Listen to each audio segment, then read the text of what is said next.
श्रीमद् भागवत महापुराण दशम स्कंद अध्याय 28। श्रीमद् भागवत महापुराण दशम स्कंद अध्याय 28। दशम स्कंद अष्टाविंश अध्याय। श्रीमद् भागवत महापुराण दशम स्कंद अष्टाविंश अध्याय। श्री शुकदेव जी कहते हैं, परीक्षित, नंद बाबा ने कार्तिक शुक्ल एकादशी का उपवास किया और भगवान की पूजा की तथा उसी दिन रात में द्वादशी लगने पर स्नान करने के लिए यमुनाजल में प्रवेश किया। नंद बाबा को यह मालूम नहीं था कि यह असुरों की वेला है, इसलिए वे रात के समय ही यमुनाजल में घुस गए। उस समय वरुण के सेवक एक असुर ने उन्हें पकड़ लिया और वह अपने स्वामी के पास ले गया। नंद बाबा के खो जाने से व्रज के सारे गोप, श्री कृष्ण, अब तुम ही अपने पिता को ला सकते हो। बलराम, अब तुम्हारा ही भरोसा है। इस प्रकार कहते हुए रोने पीटने लगे।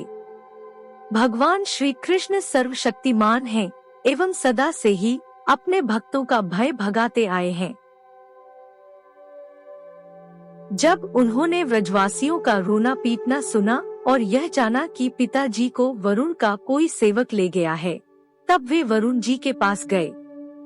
जब लोकपाल वरुण ने देखा कि समस्त जगत के अंतरिंद्रिय और बहिरिंद्रियों के प्रवर्तक भगवान श्री कृष्ण स्वयं ही उनके यहाँ पधारे हैं, तब उन्होंने उनकी बहुत बड़ी पूजा की। भगवान के दर्शन से उनका रोम रोम आनंद से खिल उठा। इसके बाद उन्होंने भगवान से निवेदन किया। वरुण जी ने कहा, प्रभु, आज मेरा शरीर धारण करना सफल हुआ। आज मुझे संपूर्ण पुरुषार्थ प्राप्त हो गया, क्योंकि आज मुझे आपके चरणों की सेवा का शुभ अवसर प्राप्त हुआ है। भगवान, जिन्हें भी आपके चरणकमलों की सेवा का सुअवसर मिला, वे भवसागर से पार हो गए। आप भक्तों के भगवान, वेदांतियों के ब्रह्मा और योगियों के परमात्मा हैं। आपके स्वरूप में विभिन्न लोक सृष्टियों की कल्पना करने वाली माया नहीं है, ऐसा श्रुति कहती है। मैं आपको नमस्कार करता हूँ। प्रभु, मेरा यह सेवक बड़ा मूढ़ और अनजान है। वह अपने कर्तव्य को भी नहीं जानता। वही आपके पिताजी को ले आया है। आप कृपा करके उसका अपराध क्षमा कीजिए। गोविंद, मैं जानता हूँ कि आप अपने पिता के प्रति बड़ा प्रेम भाव रखते हैं। ये आपके पिता हैं, इन्हें आप ले जाइए। परंतु भगवान, आप सबके अंतर्यामी, सबके साक्षी हैं। इसलिए विश्व विमोहन श्री कृष्ण, आप मुझ दास पर भी कृपा कीजिए। श्री शुकदेव जी कहते हैं, परीक्षित, भगवान श्री कृष्ण ब्रह्मा आदि ईश्वरों के भी ईश्वर हैं। लोकपाल वरुण ने इस प्रकार उनकी स्तुति करके उन्हें प्रसन्न किया। इसके बाद भगवान अपने पिता नंद जी को लेकर व्रज में चले आए और व्रजवासी भाई बंधुओं को आनंदित किया। नंद बाबा ने वरुण लोक में लोकपाल के इंद्रियातीत ऐश्वर्य और सुख संपत्ति को देखा तथा यह भी देखा कि वहाँ के निवासी उनके पुत्र श्री कृष्ण के चरणों में झुक झुक कर प्रणाम कर रहे हैं। उन्हें बड़ा विस्मय हुआ। उन्होंने व्रज में आकर अपने जाति भाइयों को सब बातें कह सुनाई। परीक्षित, भगवान के प्रेमी गोप यह सुनकर ऐसा समझने लगे कि अरे, ये तो स्वयं भगवान हैं।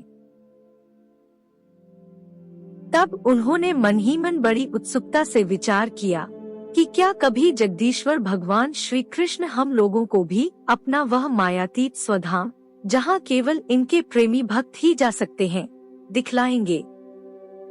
परीक्षित, भगवान श्री कृष्ण स्वयं सर्वदर्शी हैं। भला उनसे यह बात कैसे छिपी रहती। वे अपने आत्मीय गोपों की यह अभिलाषा जान गए और उनका संकल्प सिद्ध करने के लिए कृपा से भरकर इस प्रकार सोचने लगे। इस संसार में जीव अज्ञानवश शरीर में आत्म बुद्धि करके भांति भांति की कामना और उनकी पूर्ति के लिए नाना प्रकार के कर्म करता है। फिर उनके फलस्वरूप देवता, मनुष्य, पशु, पक्षी आदि ऊंची नीची योनियों में भटकता फिरता है, अपनी असली गति को, आत्म स्वरूप को नहीं पहचान पाता। परम दयालु भगवान श्री कृष्ण ने इस प्रकार सोचकर उन गोपों को मयांधकार से अतीत अपना परमधाम दिखलाया।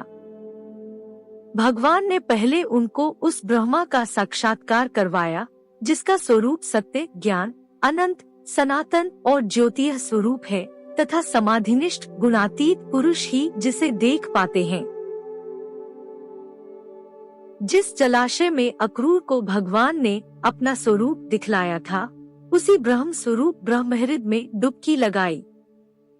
वे ब्रह्महृद में प्रवेश कर गए। तब भगवान ने उसमें से उनको निकालकर अपने परमधाम का दर्शन कराया। उस दिव्य भगवत स्वरूप लोक को देखकर नंद आदि गोप परमानंद में मग्न हो गए। वहां उन्होंने देखा कि सारे वेद मूर्तिमान होकर भगवान श्री कृष्ण की स्तुति कर रहे हैं। यह देखकर वे सबके सब परम विस्मित हो गए।